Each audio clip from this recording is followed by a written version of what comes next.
All right, coming up on the Zach Lowe Show, a special guest. It's been a long time. One of my favorites to listen to, one of my favorites to talk to back when he was the coach of a whole bunch of NBA teams. I forgot about the Pelicans when I introduced him. You'll see I omit the Pelicans. Sorry, Pelicans. Stan Van Gundy, Amazon Prime announcer extraordinaire, is here. And we're just bouncing around the NBA. This is coming out either Tuesday night, Wednesday morning for your travel needs. We're just doing big picture questions with Stan Van Gundy. Who's the MVP? Who were his finals picks? Houston and Detroit. How are they doing this with no three-point shooting relative to the league? They're 30th and 28th in three-point attempts. You're supposed to need to shoot threes in the modern NBA. They don't. What's happening? What star player reintegration is Stan most interested in? Paolo? Trae? How's Paul George doing in Philly? Tyler Herro? Or none of the above? Does he go off the grid and pick something else? We talk about all these issues. We talk about Tyler Herro's first game with the Heat, fitting in their revamped offense. Stan goes on a lot of tangents, as he is wont to do, about NBA history and where guys sit in the all-time hierarchy. It's a great conversation about tactics. We get into a lot of tactics, how the league is changing into a possession game, what Stan is hearing from coaches around the league, how that's being implemented on the strategic level. It's an awesome conversation. Stan is the best. That's coming up on the Zach Lowe Show. Hope you enjoy it. You're listening to the Zach Lowe Show, presented by FanDuel. FanDuel now displays your bets directly on your phone's lock screen. And with the latest updates to the live events and player pages, it's never been easier to be part of the game. And Missouri, get excited because FanDuel is coming your way as of December 1st. Download the FanDuel Sportsbook app now and play your game. 20 or over present in select states, or 18 and over present in D.C., Kentucky, or Wyoming. Gambling problem? Call 1-800-GAMBLER or visit rg-help.com. Call 1-888-789-777 or visit ccpg.org/chat in Connecticut.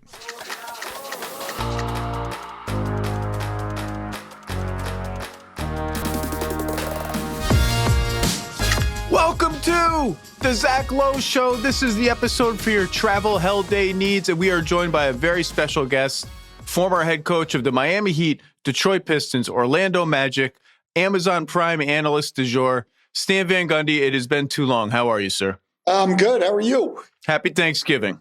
Happy Thanksgiving to you. Thanksgiving and travel does remind me.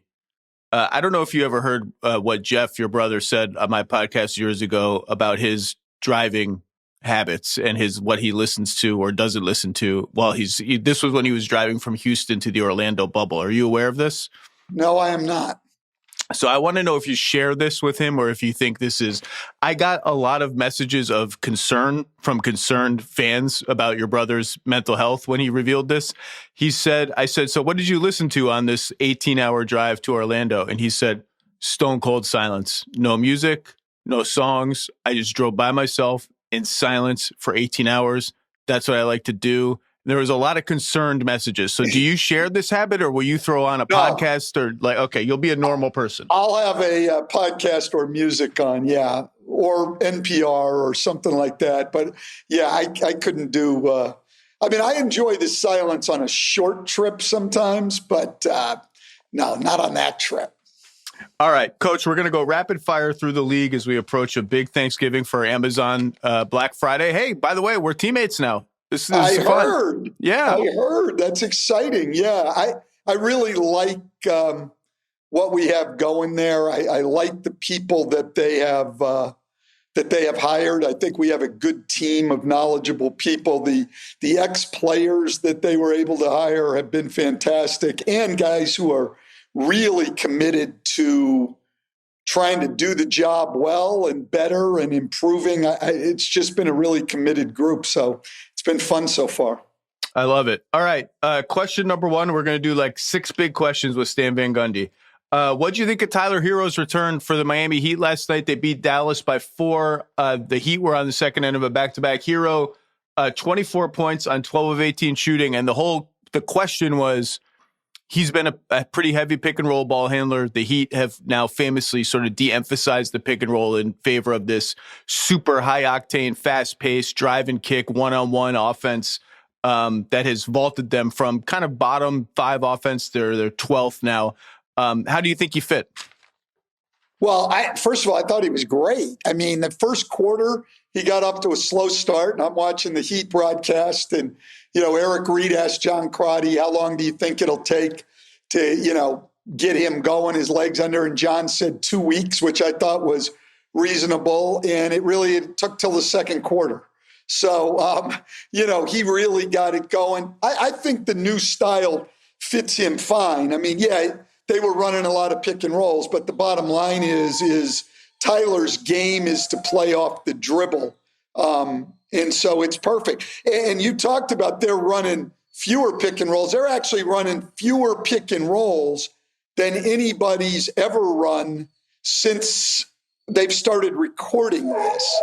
So, that is it's an incredible, the whole Heat transformation has been incredible, from one of the slowest paced teams in the league to the fastest paced team in the league. We run a lot of pick and rolls. We don't run any pick and rolls. I mean, it has really been I don't think I've ever seen that big a change without a coaching change ever. They were talking on the Heat broadcast last night about the buy-in that these players have had to playing this way. And, it struck me, it's an obvious point, but the Heat is one of maybe 3 organizations in the entire league where you either buy in or you're not going to play for the team, because the hierarchy of command is very clear. It's Riles and Spo, and there's not going to be like a rebellion. There's not going to be, I don't want to do this. And it made me want to ask you, it's hard to play this fast. It's one of the reasons they've played 10, 11 guys, and it'll be interesting to see if Spo kind of keeps doing that to keep people fresh. Did you ever have a team that you were like, I really kind of want to amp up the pace real fast, and the players, it was harder physically for them than 2-3 weeks in than they thought it was going to be, or they just didn't want to do it? Did you ever have that pace tug of war with the team? Well, I think every coach wants to push the pace. But I never did anything close to the extreme of what Eric's doing. And I think the amazing thing is they've got the 4th best defense in the league. And I think what we normally see with the teams who really want to run up and down is they put their energy into the pace of the game offensively, and they don't guard. And this team is defending very well and turning that into offense going the other way. They don't take a break. I've been amazed. They're in great shape, and they haven't been at full strength yet, because even with Tyler Herro coming back last night, then they had Norman Powell was out, Jovic was out, Andrew Wiggins was out. So they still haven't been at full pace. And this is a team that's just a lot better, I think, than probably at least most of us thought they were going to be. I thought they'd be mediocre. I wasn't really concerned about Herro's fit, but it was even cleaner than I thought. And it was like I said yesterday, like, shooting is the answer to every question. If you're an elite shooter, it just solves every question. So you already could see him being like, Davion Mitchell drives, I relocate 5 feet this way, I get an open 3. Or because I'm such a great shooter, you have to press me, and that opens up my one-on-one game, my first step, and then I start the machine. Like, I think that's going to be fine. They ran a couple of set plays for him too that were like really stuck out. I was like, oh my God, the Heat are running like a traditional pick and roll set here. But to me, and I texted you about this last night, you mentioned all the guys that were out, and Spo's going to have a lot of tricky rotation decisions to make, starting with like, what's the starting and closing 5 of the team? That's going to be a tough one, because it was easy for the fit, at least last night. The question's going to be, to me, Tyler Herro and Norman Powell together. And neither one of them are elite level defenders. They're both a little smallish, especially playing off the ball. And so that offense, defense balance, the sharing the ball, that's going to be, I think, the major fit question. Spo will figure it out. I don't see any problem, but it's that will be the question we'll probably be watching going forward in terms of fit. I think you probably got to start both of them and then just stagger it pretty extremely. But to me, more interesting is the Khalil Ware leap that is happening right now is a real thing on both ends of the floor. He's just turned into, I don't know what they did to light a fire under him. He's getting every rebound. He's all of a sudden a lot more disciplined defensively, staying down, playing cat and mouse, and like the rim protection It's trending toward being a little bit scary. His three is getting better. The Bam Ware fit has been just okay through now 2 seasons together. They were about a net even last year. They're minus, I think, 14 in 84 minutes so far this year. I would toss that in the garbage. I love Bam. Bam is a winner. I love what I'm seeing from Ware. I think they can complement each other in this or any other system. I want to let this marinate for quite a long time to see how they fit. But I do think Ware's leap has been so dramatic in the last couple of weeks that you do have to start thinking about how well do they fit together? What's the best way to use them together? As a coach, what do you see? How does that pairing work? What are its shortcomings? What are you looking for when they share the floor?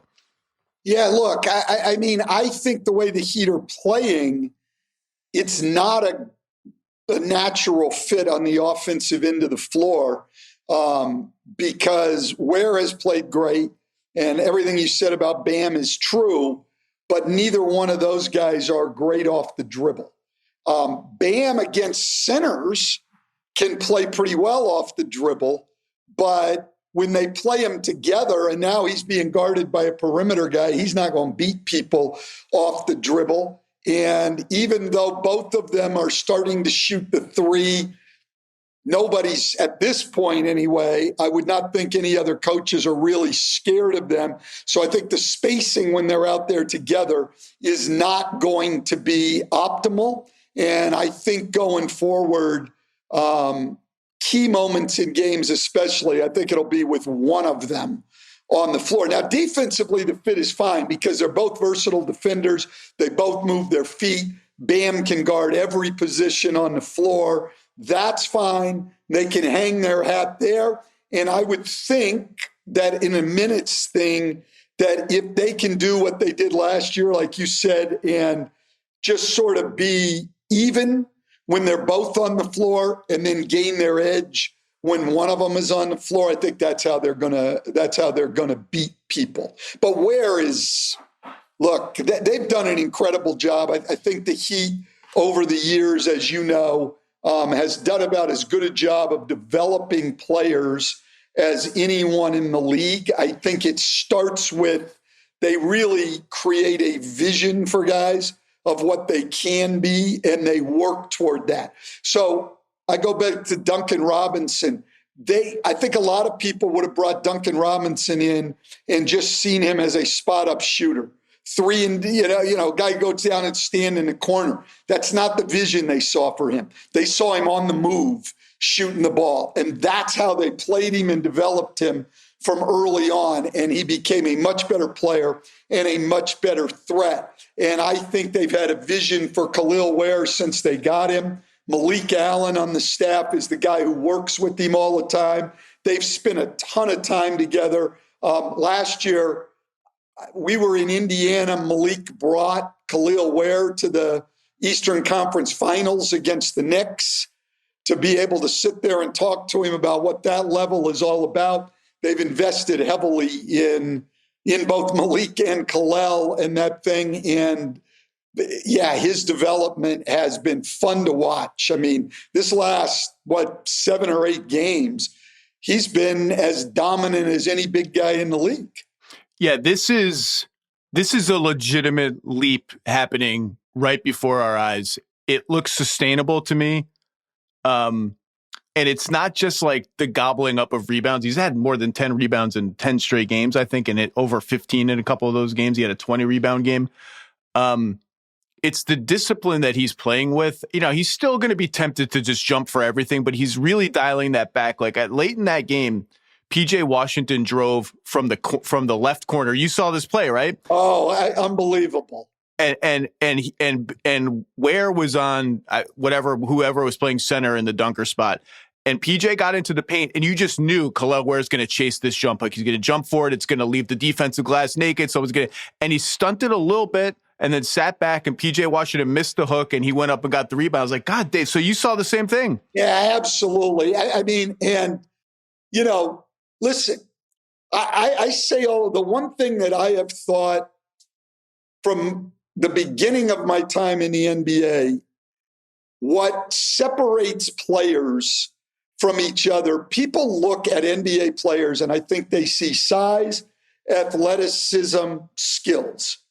And that's the comparison. And obviously, you got to have all those things at some level to be a very good NBA player. But I think what separates guys is decision making.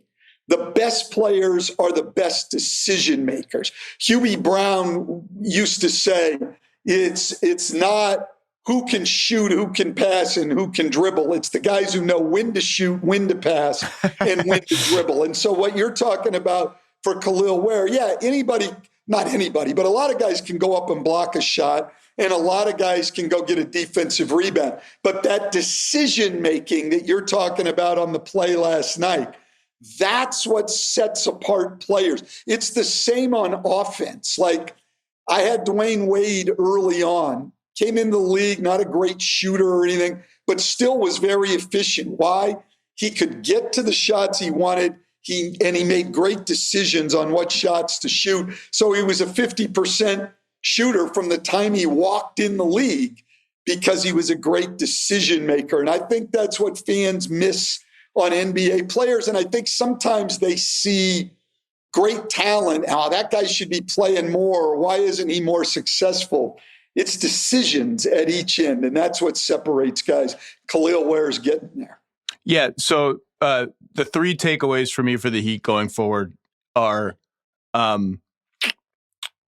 they're even better. I was a Heat optimist, and they're even better than I thought. And what does that do to their calculus at the trade deadline? How aggressive might they get?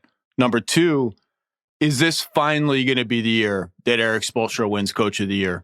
And number three, the Bam Ware fit is now a much more interesting storyline to me if I'm in the Heat brain trust. Again, I'm not rushing to make any decision. I'm not saying I'm sending either one of them out the door. Far from it. I'm more like, I got to see this work at a higher level going forward because I want both of these guys to play tons of minutes together. Okay, question number 2. You ready? Yep. Most interesting, leave Herro aside, most interesting all-star reintegration either happening now or about to happen. Paolo Banchero to an Orlando team that's been scoring better without him, or about as well anyway.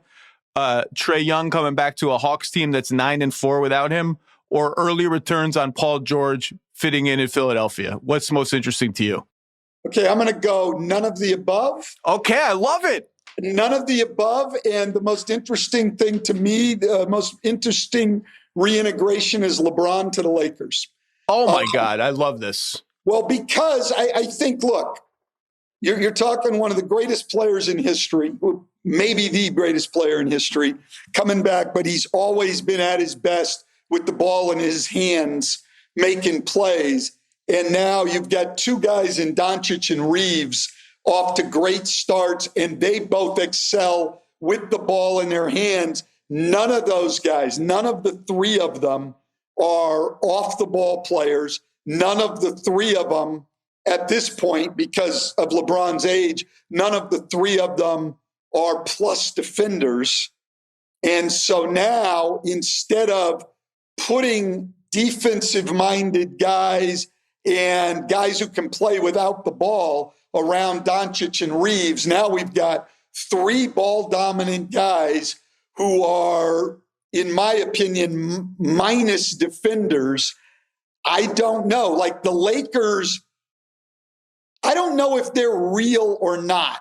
I think they're real in the sense of Doncic, but they're 12-4, but their underlying numbers tell you that they're pretty mediocre. I mean, they're 14th offensively and 14th defensively. That shouldn't add up to 12-4. But I think they'll continue to win a lot of close games because they've got finishers like that. To me, and I've said this before and been criticized for it, I think Luka is the best offensive player I have ever seen in the NBA. I don't think there's a better offensive player ever. There is nothing the guy can't do. He handles, he passes, he posts up, he drives the ball, he shoots it from deep, he can get to the free throw line. I can't think of another guy that has that at his size, playing the point. And so at the end of the game, they're always going to be able to get a good shot. Always. And so, yeah, their margins may be small and they may be able to continue to win close games, but they certainly have not looked, even at 12-4, to me, like a dominant team. They are must-watch TV for me every game now with LeBron back. Bill and I did our revised quarter pole league pass rankings last week, and I had them number 1. Or I had them number 2 behind the Nuggets, I guess, because of Jokic. They've played twice with LeBron, both against Utah. They play the Clippers tonight. Unclear if I think Ayton's listed as out, actually. What have you seen? I assume you've been watching those 2 games. What have you seen of the early returns on those 3 guys playing together? It's been good, but the hard thing is, and you just said it, I mean, Utah's not a very good team, and they're especially poor at the defensive end of the floor. And so things have been easy. Like, I don't think it's a good way to judge. LeBron, they've said for years, we want LeBron to have to handle less, play off the ball more. That's all well and good. The bottom line is Reeves isn't bad with off the ball. Like, he'll cut occasionally. The other 2 guys, Luka and LeBron, literally do nothing off the ball. And so that offense could get stagnant.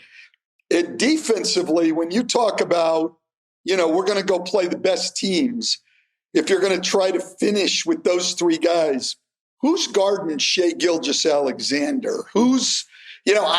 I just think I think they're good, and I think JJ's done a fabulous job putting it all together here early in the season.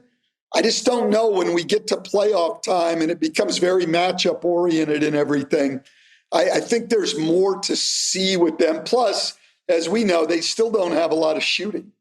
They still don't have a lot of shooting. So I don't know. I think they're a big question mark. They're going to be good. They're going to be in the playoffs. Nobody's going to want to see them. I get that. But I don't think they rise. To me right now, I don't see them rising to the level of OKC, Denver. And to me, Houston's been a huge, huge surprise. Yeah,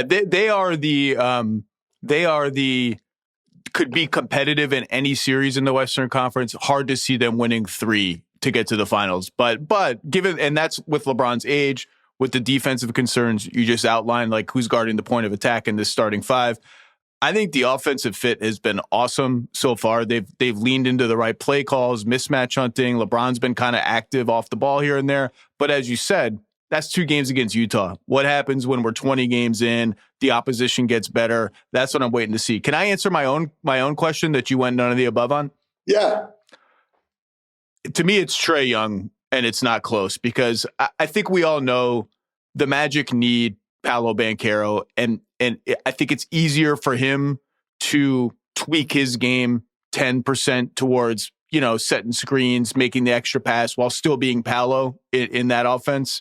And Paul George has been fine. He's fit in. I mean, it's Maxi's team now. He's not forcing anything. And how he does when Maxi and Embiid are on the bench is another question. But Paul George looks pretty good to me. He's had some explosive takes to the rim. Trae, I mean, this team could be really good if Trae Young buys into the same, can I tweak my game 15%? I'm never going to be, I'm always going to be a heavy pick and roll guy. I'm always going to be a small guy. I'm always going to be a guy who likes to take logo threes and all that. But watching this team play a more egalitarian system, a more like pass, exchange, drive, kick, random screens, mismatch hunting, unlock Jalen Johnson a little bit. Well, my God, Nikola Alexander can do a little bit more with the ball than maybe we thought. Unlock Porzingis, Okongwu. Like, can I blend in? Can I beat Trae while blending in a little bit more? Because that, to me, takes their ceiling towards, in an Eastern Conference where the best teams on paper have not played like the best teams yet, their ceiling gets pretty high to me. I don't. Maybe you're a Hawks skeptic. I'm a Hawks optimist. No, but I'm with you on the Trae thing, because to me the other thing that they've had without Trae is their defense has been a lot better. Part of that is they're bigger on the floor. So everybody goes in against Atlanta with the same offensive game plan. Like, they're going to put Trae in every play.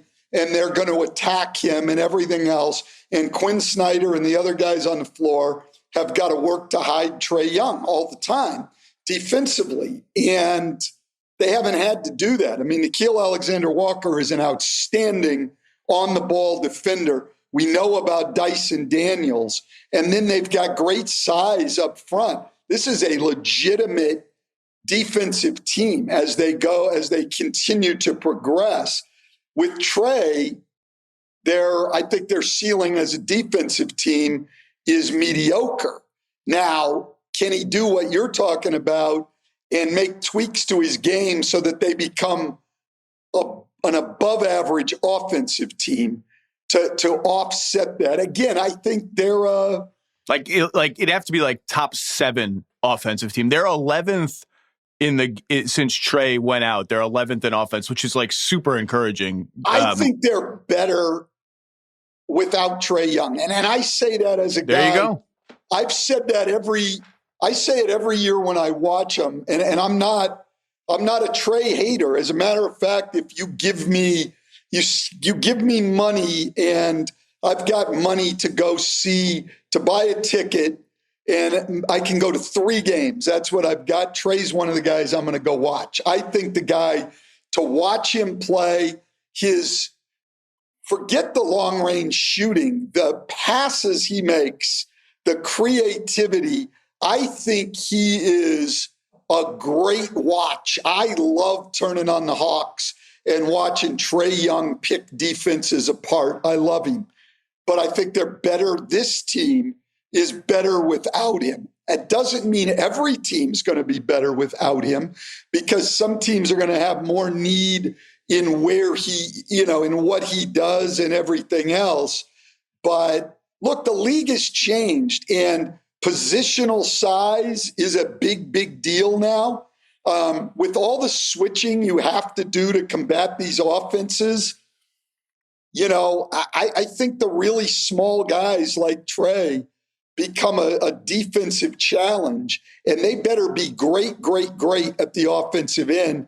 And his efficiency is not always great at the offensive end. So I like their team better without him, and I say that as a guy who's not hating on Trae Young at all. Well, we disagree a little bit in that sense, because I just think they need his offensive pop to get their ceiling, to be like a finals threat. But I definitely reasonable people can look at this and agree with you, which makes this, I think, maybe the most interesting personnel question in the league for the next 3 months is, what do they want to do with Trae Young, who's extension eligible? There's been no chatter about it at all. And to your point, like the trade market for a small point guard, as good as he is, it might be a little bit more limited than the Hawks would need it to be to make a big move like that. They also have this Risa Shea, I think needs to start leveling up a little bit on offense and as a shooter for this thing to really, really work without Trae Young. But it's early. I mean, he's like 20 years old. Maybe that's not a fair thing to ask. Well, no, I thought he made significant improvement over the course of last season. But I agree with you. We haven't seen that continue so far this year. I think also young players, and you know this, I think when you have changes, and so now they've got Porzingis, so he's more involved. They haven't had Trae. You're playing with other people. The game develops differently. I think that can stagnate young guys for a little bit. I'm a Risa Shea fan. Me too. But you're right. He has not made a jump so far this year, and they need that. This episode is brought to you by Amazon Prime. The holidays move quick, like a fast break down the court. Luckily, Prime's fast, free delivery means everything arrives on time. We use Amazon Prime all the time. We have a kid. Anyone with a kid is using Amazon Prime all the time. Halloween costumes, I'm a last-minute planner. You order a costume, you have no good idea. You need it by October 31st, otherwise there's no point. Amazon Prime gets the job done. That's happened for me multiple times, multiple Halloweens. Prime's fast shipping is always there for you during the holidays, especially when it's last minute and just can't wait. Need some holiday magic? It's on Prime. Head to amazon.com/prime to shop now. Okay, this is the big question, question 3 that I'm most excited to ask you. You were ahead of your time with Orlando in particular going more in on the 3-point shot, spread pick and roll. Let's up our 3-point volume. That has only, as everyone knows, gone up exponentially since that's 15, 20 years ago now. Everyone shoots a million threes. And yet, Coach, what do you make of the Rockets dead last in 3-point attempts, number 1 offense in the NBA? The Detroit Pistons, 28th in 3-point attempts, number 7 offense in the NBA, on a 13-game winning streak, matching their franchise record set twice. Both years they won the championships. These teams are not taking threes. We know the other ways in which, particularly with Houston's offensive rebounding, they're compensating. My question is kind of like, A, what do you make of this? And B, do you have any concerns about how much of this works in the postseason versus the regular season? Or are these two teams just so good at what they do with their size, their physicality, whatever you think they're doing to compensate for not having the thing that everyone supposedly has to have in high volume now, for that they'll be fine no matter what the circumstance? Yeah, there's a lot there. I think, first of all, I think what we see in that regard sort of, and this year's been good and interesting at the front. And, there's been this criticism of the NBA from a lot of people that everybody plays the same. It's just not true. Everybody doesn't play the same. But it's dramatically not true this season. Yeah, I agree. And it's been even more so. But even last year, you look and, Denver was the number 4 offensive team in the league and dead last in 3-point attempts. There's a lot of ways to get things done. And Denver, by the way, as far as postseason, took Oklahoma City to 7 games and weren't nearly as deep as they are now. There's a lot of different ways to play. I do think, though, you make a great point in that you can get by with less shooting in the regular season than you can in the postseason because of preparation time and everything else. Plus, the pace of the game tends to slow a little bit. You're in the half court, and I think Kevin Durant's going to get less and less room on the floor. Those things are going to happen. But, I think for right now anyway, that will all play out. But wow, is it fun to watch people get things done in a different way. You got Cleveland coming down firing threes more than anybody in the league. And then you've got Houston shooting the fewest, but the highest percentage in the league. Mm-hmm. Got to make them. Yeah. The bottom line is whatever shot you get, you got to make at some level. So you have to be able to shoot the ball. Houston can do that. It's going to be interesting to watch. I think what's really become interesting in the league is we know about the increased three-pointers over time, and that's not really going anywhere. The three is still going to be a big part of it. But the thing that has probably taken the biggest jump is offensive rebounding. I went back and looked at this the other day, and so the 2020-21 season, so the year I was in New Orleans, we were the only team in the league that had got 30% or more off the offensive board. And we were barely over 30. Okay, now we got 2 teams over 40% off the offensive board, 18 teams over 30%, and another 4 teams at 29% on the offensive board. The currency of the NBA now, and even when you listen to the coaches, is possessions, getting more shots than the other team. That has become much more of a big deal than efficiency with coaches. It's getting more shots.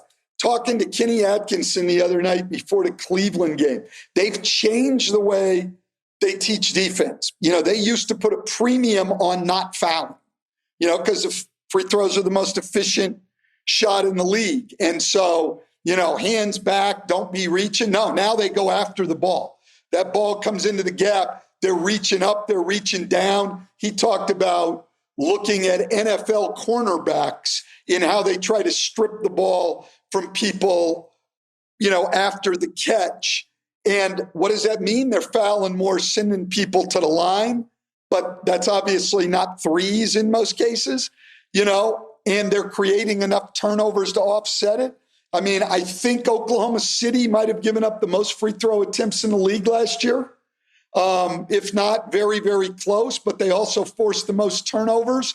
So the currency of the league and just the overall analytical approach is leading to some different things. And then I think on the personnel side, what a lot of teams are finding out sort of by chance is we have always thought, well, I'm not going to say we, I have always thought, and I think a lot of people, that even as we've gotten to positionless basketball, that you got to have a point guard. And now we're seeing with injuries, teams having to play without a point guard and playing very successfully. We just talked about Atlanta, no true point guard there.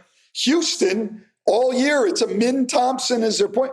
So I think getting size across the board out there has proven more valuable than the quintessential point guard. So I think the league is changing, and I think that's exciting. And I think coaches and organizations are looking at, okay, how do we get an edge? It was funny listening to Kenny the other night because Kenny's been one of those guys who's always trying to be ahead of the game. And he was like disappointed in himself. You could tell that Oklahoma City got the jump on everybody about creating turnovers and not worrying about fouls being the way to go. So I just, like you, I mean, you and I are sort of geeks when it comes to basketball.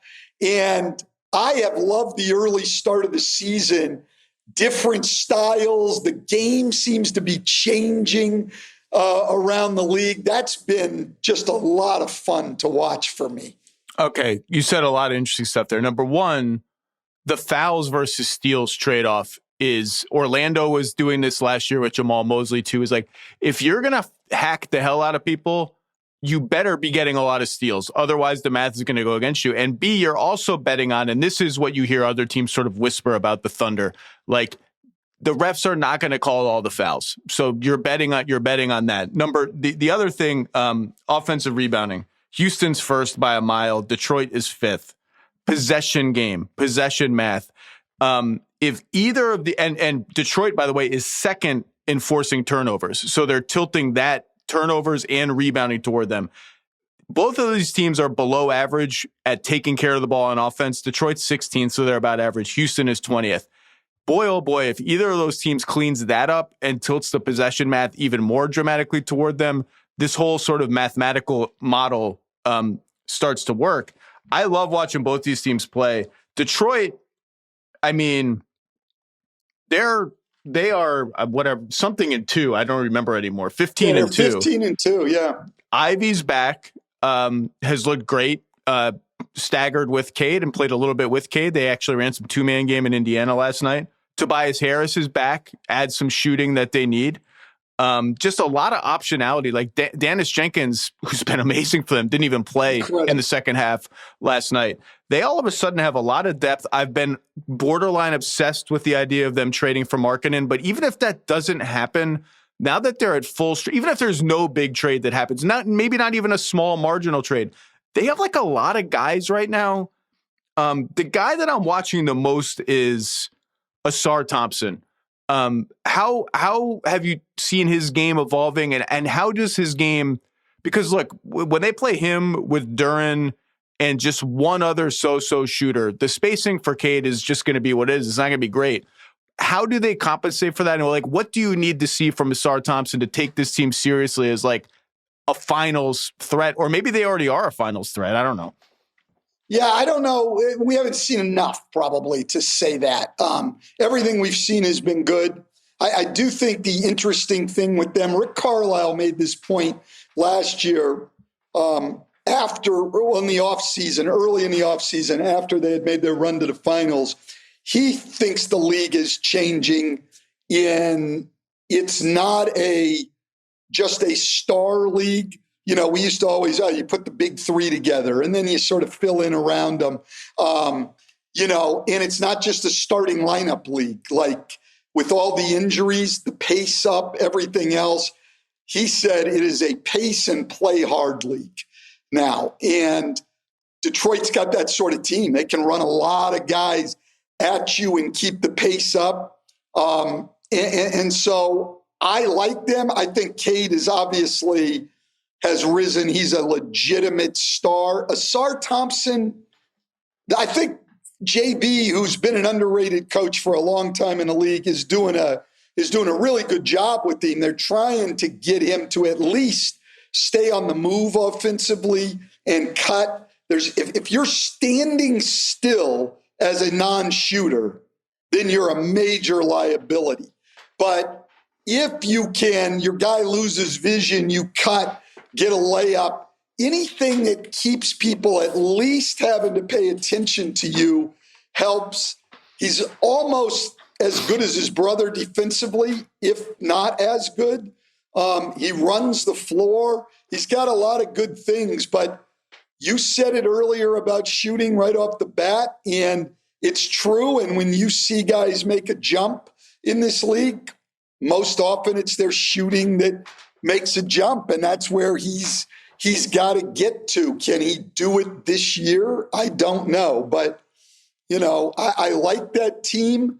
The East has been really interesting. Everybody thought, two-team race, Cleveland and New York, Detroit, Toronto, Orlando's starting to come on now, Miami, Atlanta, like you talked about, Philly. Like, I know, look, you just expect Philly's going to get hurt again, Embiid's out, but let's face it, if Embiid gets healthy with what they're doing with those guards, they could be a threat. The East is wide open right now. It's not a Cleveland, New York two-team battle. Definitely not. No, I've reached the point with the Pistons where it's like, yeah, they could make the finals. I think that's on the table for them. With Asar, I thought we'd see a little bit more of him as like, not to this level, but a little bit more of like the Draymond thing where, okay, you're not guarding me. I'm going to be a handoff hub and we're going to turn the corner and punish you that way. But the thing with one of the big like trickle down effects of Duren making this kind of huge leap as a one-on-one player and just a brute, an Adonis, a tank is you don't see teams putting their centers on Asar Thompson anymore and just saying, we're going to rove with our biggest defender off of you and put a power forward or a wing on Jalen Duren, because he's just going to put that dude in the basket. You can't do it. The other thing before we move on, I'm wondering when I watch these teams, Detroit and Houston, traditionally non-shooting teams, shaky shooting teams, you can go zone against them. I think teams are scared to go zone against them because of the rebounding, because you unlock their offensive rebounding. And going back all the way to Miami, I forgot to ask you about this. Miami has faced the most zone in the league this year. And I think it's because if I had to guess what's in coaches' heads, it's, well, their offense is now predicated on one-on-one driving. Let's take the one-on-one driving away by playing zone. I don't think that's going to work against them because it just gives them gaps to drive right off the bat, and they're carving up zones. But I don't think you can really afford to play zone against Houston or Detroit because they're going to rebound half their own misses. Next big question for Stan Van Gundy. More real as a playoff threat, the Toronto Raptors or the Phoenix Suns? I'm going to say the Toronto Raptors. I mean, I look, and right now, they're one of 6 teams in the league that is in the top 6. I mean, in the top 10, both offensively and defensively. Phoenix is 13th offensively, 12th defensively. The East isn't as strong as the West. And I just think they've got some similar issues, but Toronto, look, they've swept Cleveland already. I mean, they've beaten them all 3 times this year. Cleveland's supposed to be the best team in the East, a team that won 64 games last year in the whole thing. They've been missing guys in all 3 games, but one I think it was everybody but Garland played. They almost had everybody. But the point remains, Raptors are missing Barrett. Misses everybody. Come on, Zach. You and I watch a lot of games. You never turn on a game and watch two teams at full strength playing in each other. And that's why one of the points that Rick Carlisle had made was you better have depth on your roster because you're not, we'll always say, well, when they get him back, well, I guarantee you, I don't care who we're talking about, when they get him back, somebody else going out. That's just the way it is now. I like Toronto. Again, a team that has got great positional size, which to me, I mean, Pirtle's a very underrated player in the middle at both ends of the floor, but Brandon Ingram, Scotty Barnes, RJ Barrett, they've got size. They lack some shooting, but again, they're a little bit like Houston. Okay, they're not going to shoot any threes, but they make the ones they take. So they're 27th in attempts, but they're 6th in percentage.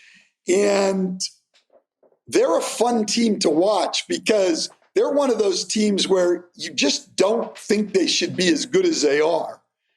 But so everybody, okay. So yeah, Cleveland's missing guys. Well, you know what? They were missing RJ Barrett last night. It's not like they're out there at full strength every night either.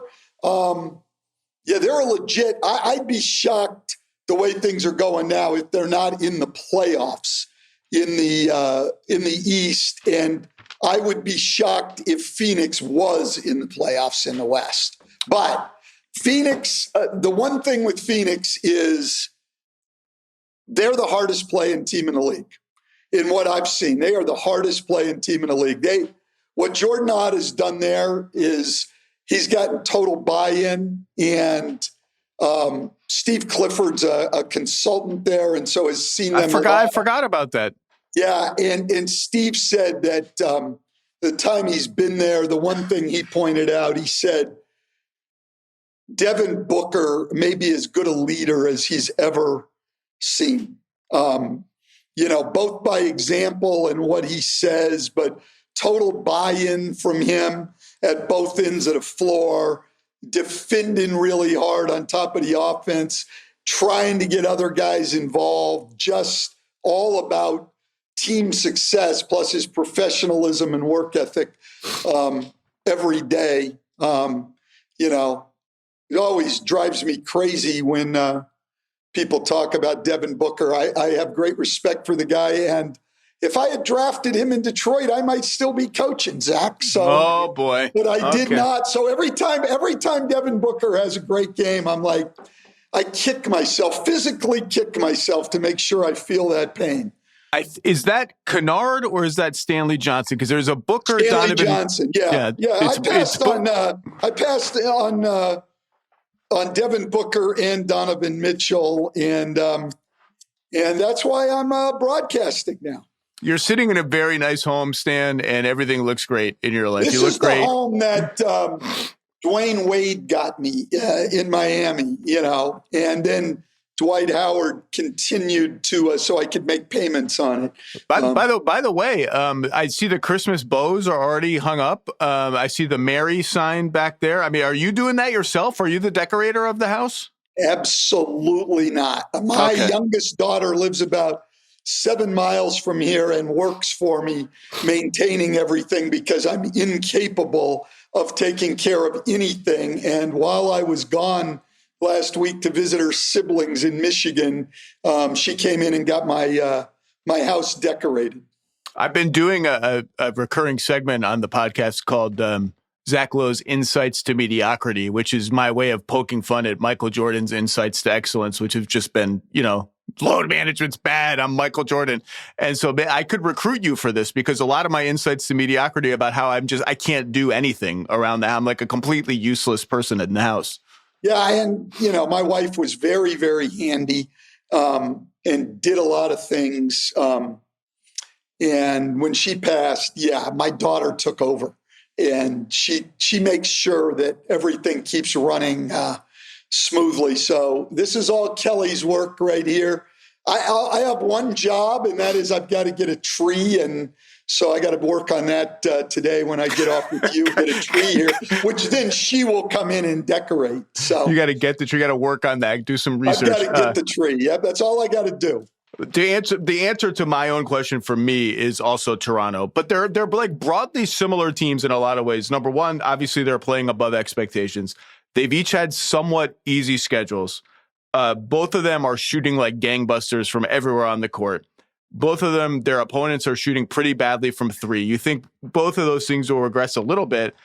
I just think Toronto's a little bit better, and they're in the weaker conference. And their next 10 games, by the way, Indiana, winnable. Charlotte, winnable. Oh, they're all winnable, but New York, we'll see. Portland, Lakers, Charlotte again. Boston, Milwaukee, we'll see if Giannis is back probably by then, hopefully. Boston again. Brooklyn, I mean, they could be, I think that was 10 games. They'll be 28 games in. They could be 20-8 after 28 games. Like, that's a big time head start once the schedule flips a little bit. It really is. And people, there's the one take on schedules always is, well, over the course of the year, everything evens out. I think what people miss on that is when you're Toronto and you're coming off, you were not in the playoffs a year ago, and you start winning, regardless of what the schedule is, the confidence goes up and you become maybe better than you should be because people really start to believe in what's going on. So those early season schedule things can help you, and it does make a difference. It's not just, well, over the course of 82 games, it all evens out. It does to a degree. But boy, you want to get off to that good start. Plus, most teams, other than the absolute best, Oklahoma City will not have a major slump this year, but Denver will probably not have a major slump this year. But most teams are going to have a slump. Well, you know what? When you have your slump and you go 2-8, and you look up and you're still 8 or 10 games above 500, it doesn't feel the same as when you start the year at 2-8, and then you don't believe you're any good. I think that's the psychology of it that people don't really understand. You're absolutely right on Toronto. They think they're really, really good right now. They're not looking and saying, oh, well, our schedule's been soft. No, they're thinking, geez, we're playing great. We're a really good team. And that belief can carry you a long way. So I want you to take this a step further, because I call these feedback loop teams. And what I mean by that is not just that the winning inspires everybody to play harder. It's that you look at Miami qualifies for this. Toronto has a bunch of guys who have been alphas or lead ball handlers in their careers. Players have to buy in to roles that might make them uncomfortable, right? And players think about numbers, contracts, all of these variables that are swirling around them. Agents are talking to them, et cetera. And it can sometimes be hard for them to remember, like, winning is the thing that lifts all boats. If we win, everyone's going to get paid. Everyone's going to be successful. And I wonder from a coaching perspective, what I mean by feedback loop team is not just we believe in ourselves as a team because of our record. It's, okay, this thing that the coach is preaching that maybe Emmanuel Quickly or Scotty Barnes or Tyler Herro or whoever it is was like slightly like, that's not the way we used to be playing. Oh my God, it works. I'm going to buy into it even more. And it just sort of becomes this boulder rolling down the hill of more buy-in, better execution, more winning. Like there's always a couple feedback loop teams like this every year. Each of these teams is a candidate, but I want, like, as a coach, getting players to buy in to things that make them a little uncomfortable. Winning must ease that process and, like, get that boulder rolling, right? Is that a real thing? Absolutely. And especially when you're either a new coach or you've made a big change like Miami did. I mean, everybody believes in Spo anyway. I mean, he's proven himself, but he made a huge change. Toronto's trying something new. Phoenix, Jordan Ott comes in, you win early. You get buy-in. Then whatever the problems start to creep in, you need to make other adjustments as the season goes on. Well, you've got a group of guys that buys into, what you're doing, and so they trust whatever adjustments you have to make. It all goes hand in hand. I mean, the early season is really, really important, I think. And it doesn't mean all these things are going to sustain over the course of the year. but that belief does. And I like your term, the feedback loop, because I think it's really, really true. I mean, I think other teams start to doubt themselves. It goes the other way. Like, oh, I thought we were going to be good. This isn't working. And now it gets harder to get that buy-in. You have an awards ballot again this year, right? I would think, but I don't know. Nobody's told me for sure. I know the awards are not necessarily your favorite thing about the NBA discourse, but I talked about this on Monday with Howard Beck. The four guys at the head of the MVP race right now, and if you want to throw Wemby in, I think he's the fifth guy, but Jokic, Shea, Giannis, Luka are it's just outrageous across the board what they're doing statistically. Their on-off numbers for their respective teams. I think we've seen now Milwaukee has lost 3 or 4 in a row without Giannis. And like, if I'm Giannis, I'm watching that like, oh boy. But we'll park that storyline over here. Who is your quarter way through the season MVP if you've got to pick? See, I don't even think it's close. I mean, Jokic is just what he does. It's unbelievable. I mean, so what's unbelievable is the guy wins multiple MVPs. And then the year he loses to Embiid, he gets the finals MVP. Should have been the regular season MVP that year, in my opinion. And then last year he doesn't get the MVP. Shea gets it. Last year was the best year of Jokic's career, better than the MVP years. And now he's having a year better than that. The guy keeps getting better.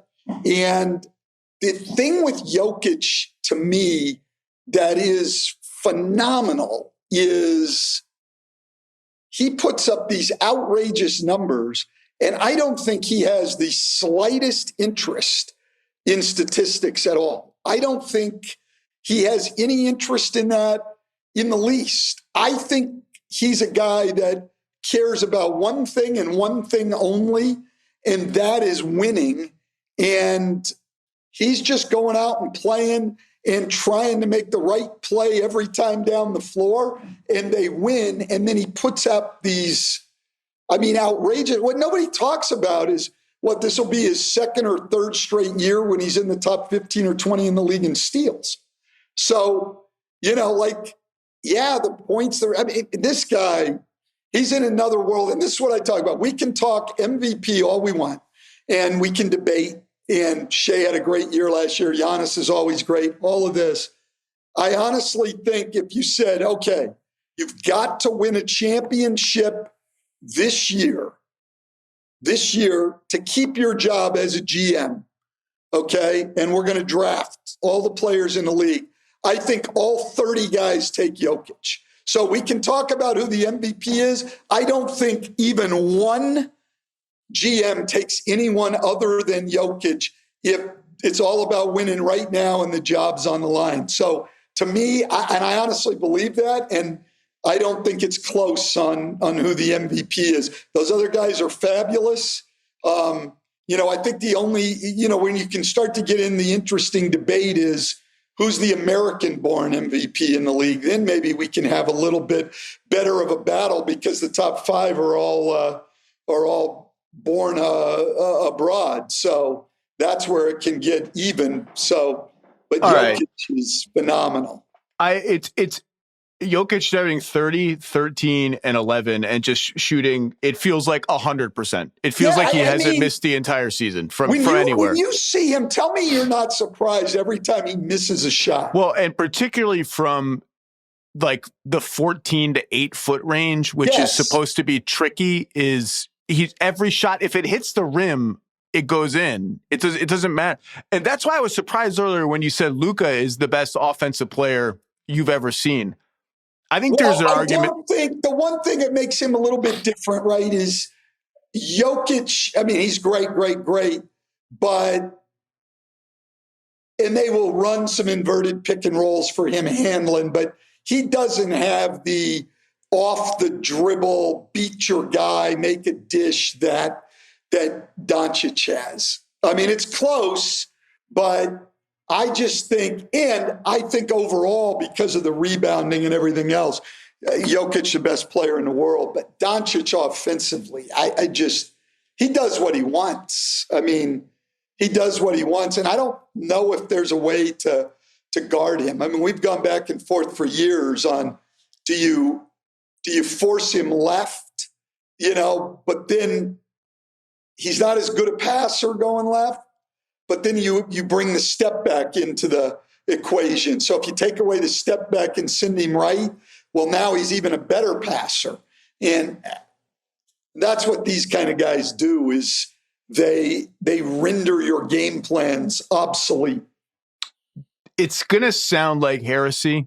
And it's not my original takes. Someone in a front office said this to me at Summer League, and I just hadn't heard it verbalized like this. I think Jokic might be the best offensive player in the history of the NBA. I think that's on the table now for me. Well, he might be the best player in the history of the NBA. Here's the thing.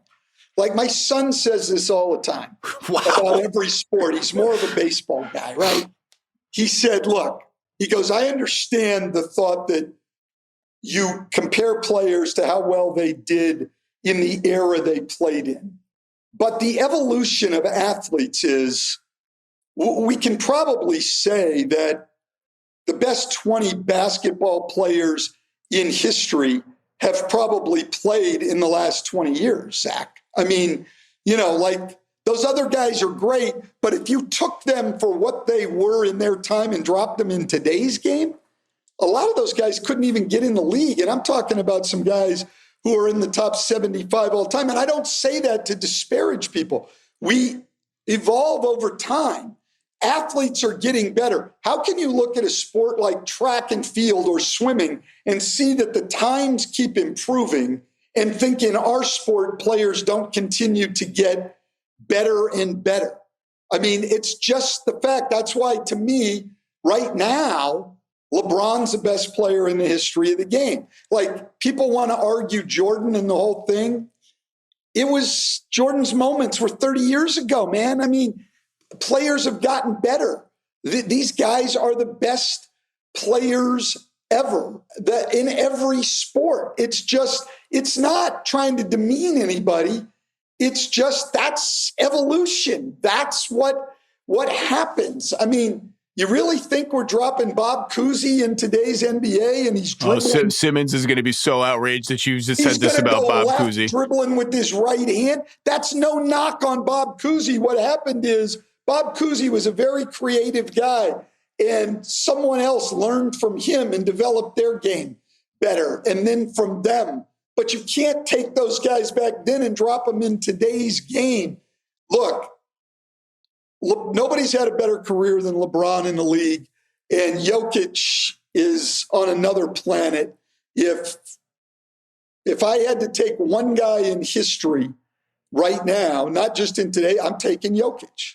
So I don't want to get into this whole thing, because Bill and I did this with Chris Paul yesterday. You do have to do the thing where it's like, if you took Kareem or Bill Russell, like indisputable top 10 guys, and gave them the resources, the training, the knowledge, what we have today, that's a different conversation. I just want to make that clear. No, absolutely. And that's why I think the only fair way to do it, when you're going to talk historically, is you do have to compare guys and how dominant they were in their era. The game was played differently. The game was called differently. All the training methods were different. And we don't have 75 years of evolution. Athletes have continued to get bigger, stronger, faster. Go back and look at track and field, where the records were 75 years ago. Well, of course that's applying to every sport. People are just better athletes now. But that doesn't diminish what Jesse Owens or Mark Spitz did. You have to judge them by their era. But what's going on now? To say players used to be better, which some of the old time guys was, it was better, it was this and it was that. Stop it. Stop it. The answer is Jokic for MVP now, 25% of the way through the season. But all these guys are amazing. American-born MVP, 25 games through the season. I was going to say my snap reaction might be Donovan Mitchell, but Cade Cunningham, Jalen Brunson, Anthony Edwards, Steph Curry. There's a lot of. Steph Curry's always a good choice. But I think right now, for me, that would be Cade Cunningham. I mean, part of it is their team's 15-2.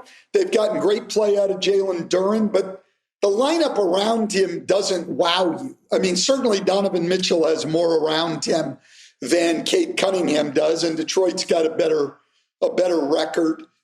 So I'm not saying it'll end up that way, but for now, Cade would be my choice as the American-born MVP.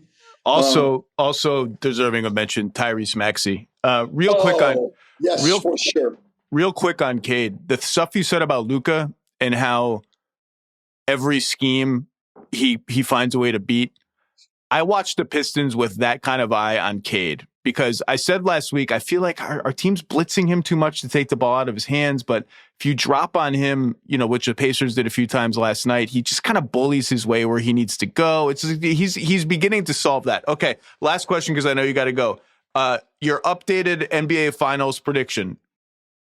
Well, OKC is is the easy one to me, and I don't think it'll be easy. I think Denver, Houston, Lakers are all really good teams, so I don't think it'll be easy. But come on, they're 17-1, and Jalen Williams hasn't played yet.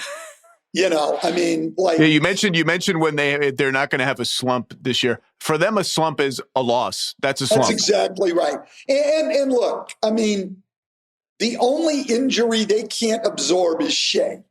That would throw them for everybody else. And this isn't to diminish anybody. They got so damn many good players that anybody else, they just sort of fill in around them. They can play every way you want to play. You want to go two bigs? All right, we go two bigs. You want to go small? Oh, yeah, we can do that. You want to try to outrun us? There's not a style of play that they can't play successfully. I think they're an easy choice for the finals. In the East, I think it's really, really hard, but I'm going to go Cleveland. I think that when they get everything together, I think that they're the team that is the best at both ends of the floor. New York's great offensively. I just don't know if they're going to be a real good defensive team at any point, to be good enough. So I'll go with them.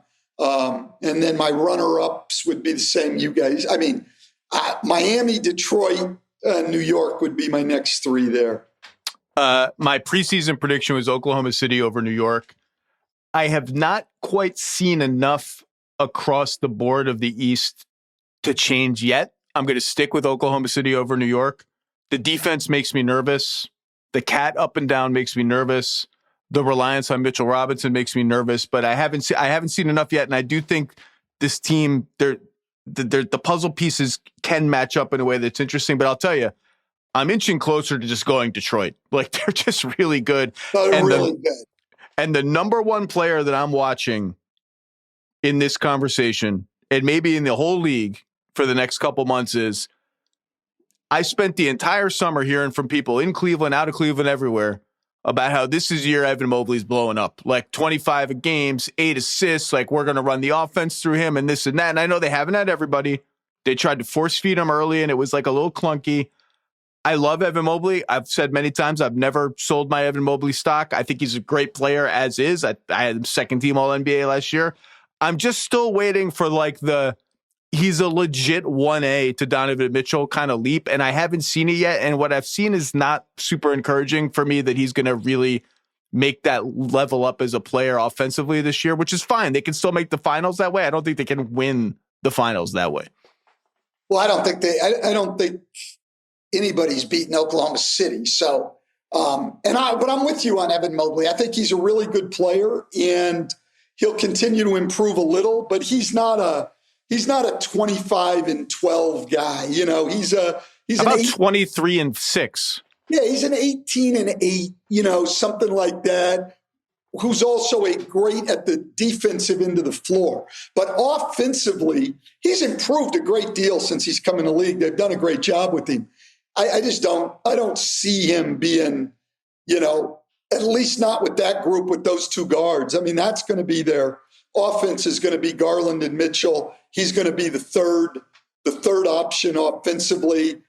They've got great shooting around him, but yeah, he's not going to blow up into that guy, in my opinion. Well, we just got to see them healthy too. Garland's barely played. Strus hasn't played. Hunter's missed some games, so we'll see. Okay, Stan Van Gundy, you got. What do you said? Bucks, Knicks on Black Friday. Is it you and Ian? Who's it going to be? It's Ian and I and Cassidy Hubbard. Bucks, Cassidy, Knicks. she's the best. And listen, I'm a huge Emirates NBA Cup guy. I love it. I think it's been great for the league, and that's going to be a big game and a big day around the league because that's when all that stuff is going to be settled. All the things that. So when I first heard about the NBA Cup, Zach, I was like, oh, come on. It's a gimmick. I love it. When they first went to the play-in, I said, okay, that was fine for the bubble, but then you're going to do it in a regular season. That's ridiculous. It's been great for the league. I mean, the bottom line is Adam Silver in the league office study things for a long time. They think, and they've done a tremendous job. This thing has created interest. I don't care what people say. I watch all these games. There is a different level of intensity in the cup games than there is in the other games. The players do care about it. Yeah, my reaction at the time was, I don't particularly care, but I see it as purely additive. Like they're just regular season games that you're turning into something else.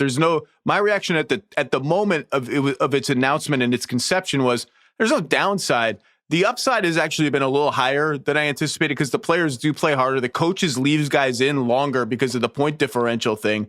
And every year there's a young team. It was Indiana 2 years ago, Houston last year, that sort of finds a little bit of itself under a bigger spotlight and builds going forward. So we'll see. Like you said, by the end of Friday, the quarterfinals are going to be set. We're going to know, I think, who's playing who going forward. And so it's a big day, and we'll be off to the quarters and semis in Vegas. Stan Van Gundy, we'll listen to you on the broadcast. You're the best. Appreciate your time. Thanks, Zach. Enjoyed it. All right, that's it for the Zach Lowe Show. Enjoy the holiday weekend. Enjoy Thanksgiving with your families. Thanksgiving, a day off in the NBA, and then a loaded Friday Emirates NBA Cup. Games on Amazon, games everywhere. We'll know by the end of the day what the Cup quarterfinals are going to look like. Thank you all to listening and or watching the Zach Lowe Show. Thanks to Jesse, Jonathan, and Mike on production. We will see you soon. Must be 21 or over and present in select states. For Kansas, in affiliation with Kansas Star Casino, or 18 and over and present in D.C., Kentucky, or Wyoming. Gambling problem? Call 1-800-GAMBLER or visit rg-help.com. Call 1-888-789-7777 or visit ccpg.org/chat in Connecticut or visit mdgamblinghelp.org in Maryland. Hope is here. Visit gamblinghelplinema.org or call 800-327-5050 for 24/7 support in Massachusetts, or call 1-877-8-HOPE-NY or text HOPE-NY in New York.